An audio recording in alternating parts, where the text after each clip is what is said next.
খ্রিস্ট জন্মের প্রায় 500 বছর আগে এমন এক সময় এসেছিল যখন হিন্দু সনাতন ধর্ম বিলুপ্তির সীমানায় এসে পড়েছিল। মানুষ খুব দ্রুত অন্য ধর্মে চলে যাওয়ার সিদ্ধান্ত নিচ্ছিল। সেই সময়ে বৌদ্ধ ধর্মের প্রভাবও অনেক বেশি বেড়ে গিয়েছিল। মানুষ বেদের জ্ঞানকে অপব্যবহার করা শুরু করে দিয়েছিল। শুধু তাই নয়, তান্ত্রিক বিদ্যা, জাদুটোনার মতো বিভিন্ন প্র্যাকটিসগুলিও প্রচুর পরিমাণে মানুষ ব্যবহার করা শুরু করেছিল। ঠিক এমন সময়ে হিন্দু সনাতন ধর্মকে রক্ষা করার জন্য বর্তমানের কেরালা রাজ্যের কাড়ালি নামক গ্রামে জন্মগ্রহণ করেছিলেন আদি শঙ্করাচার্য। স্বাগতম বন্ধুরা, আপনারা দেখছেন শাস্ত্র কি বলে ইউটিউব চ্যানেল, এবং আমরা আজকের ভিডিওতে জানবো যে সনাতন ধর্মকে কিভাবে, কোন স্ট্র্যাটেজি ইউজ করে শঙ্করাচার্য রক্ষা করেছিলেন। আদি শঙ্করাচার্য মাত্র 32 বছর জীবিত ছিলেন। এরপর তিনি সমাধিস্থ হন।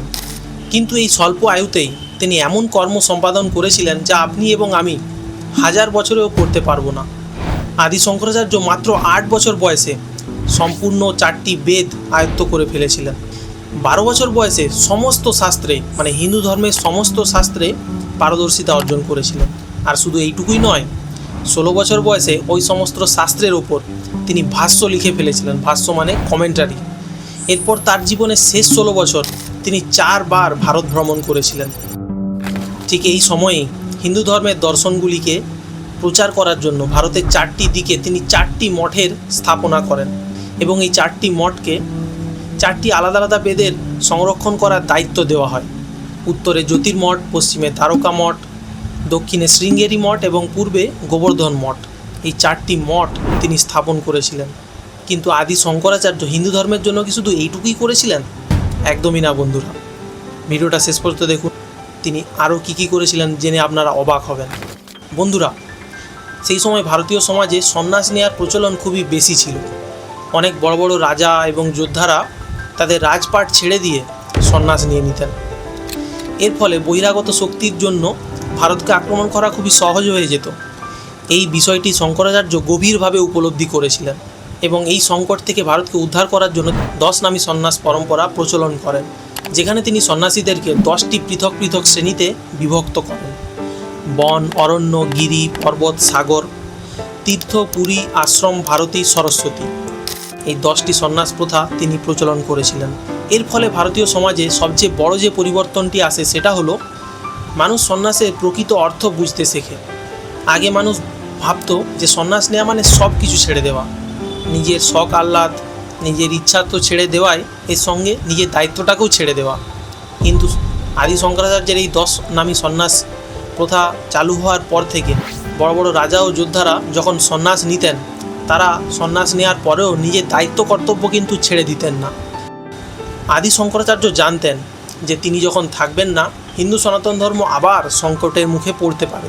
তাই তিনি ভারতীয় সমাজে 2 প্রকারের সৈন্য শক্তির নির্মাণ করেন, এক দণ্ডী স্বামী এবং 2 নাগা সন্ন্যাসী। দণ্ডী স্বামীদের প্রধান কাজ ছিল বৈদিক জ্ঞানকে সংরক্ষণ করা এবং হিন্দু ধর্মের বিরুদ্ধে উত্থাপিত মিথ্যা অভিযোগগুলিকে যুক্তি তর্কের দ্বারা কেটে ফেলা। অন্যদিকে নাগা সম্প্রদায়ের কাজ ছিল বহিরাগত আক্রমণকারীদের বিরুদ্ধে সরাসরি প্রতিরোধ গড়ে তোলা, অর্থাৎ বহিরাগত শত্রুদের তাদের ভাষাতেই জবাব দেওয়া। এই কারণে নাগা সম্প্রদায়ের সাধুদের অস্ত্রশস্ত্র চালানোর বিদ্যায় পারদর্শী করা হয়েছিল। বন্ধুরা, ভারতীয় সমাজে সেই সময় মানুষেরা বিভিন্ন দেবী দেবতার পূজা করত এবং তাদের প্রতি আস্থা রাখত। এর ফলে ধীরে ধীরে সমাজে পৃথক পৃথক সম্প্রদায় গড়ে উঠতে শুরু করে। শঙ্করাচার্য বুঝতে পেরেছিলেন যে সমাজে যদি এইভাবে সম্প্রদায়ের পর সম্প্রদায় বিভক্ত হতে থাকে, তবে হিন্দু ধর্ম আবার খণ্ডিত হয়ে পড়বে। এই কারণেই তিনি পঞ্চদেবতা উপাসনা পদ্ধতি চালু করেন, যেখানে তিনি প্রত্যেকটি সাধারণ মানুষকে এই 5টি দেবতার পূজা করার আদেশ দেন। এই 5টি দেবতা হলো বিষ্ণু, শিব, শক্তি, গণেশ ও সূর্যদেব। বন্ধুরা, আদি শঙ্করাচার্য অদ্বৈত বেদান্তের মাধ্যমে সমগ্র ভারতকে এক দার্শনিক সূত্রে আবদ্ধ করে ফেলেছিলেন, এবং আজও তার সেই অদ্বৈত দর্শন অত্যন্ত প্রভাবশালী এবং ব্যাপকভাবে অনুসৃত, এবং আজও বহু মানুষ তাদের জীবনে এই অদ্বৈত দর্শনকে অনুসরণ করেন বা ফলো করেন। দাঁড়ান বন্ধুরা, এখানেই শেষ নয়। আদি শঙ্করাচার্য তার প্রথম জীবনে বৌদ্ধ ধর্মের দর্শনগুলিকে সমালোচনা করেছিলেন, কিন্তু পরে তিনি বুঝেছিলেন যে বৌদ্ধ ধর্মের দর্শনগুলি পুরোপুরি ভ্রান্ত নয়। এই কারণেই তিনি কিছু কিছু ক্ষেত্রে বৌদ্ধ দর্শনের সঙ্গে হিন্দু হিন্দু দর্শনের সংলাপ সৃষ্টি করেছিলেন এবং এই কারণে আজও তিব্বতের বহু বৌদ্ধ ধর্মাবলম্বীরা হিন্দু দেবী দেবতাদের প্রতি শ্রদ্ধা প্রদর্শন করেন। বন্ধুরা, আজ আমাদের কর্তব্য যেই মহান সনাতন ধর্মে আমরা জন্মগ্রহণ করেছি এবং সেই মহান সনাতন ধর্মকে যিনি রক্ষা করেছেন তাকে আমরা জানি, তাকে আমরা সম্মান করি। তাই ভিডিওটিকে আরও বেশি বেশি করে শেয়ার করুন যাতে প্রত্যেকটি হিন্দু শঙ্করাচার্যের ব্যাপারে জানতে পারে। ভিডিওটি যদি ভালো লেগে থাকে তাহলে অবশ্যই লাইক, শেয়ার এবং সাবস্ক্রাইব করবেন এবং কমেন্টে আপনাদের মতামত জানাবেন। ধন্যবাদ।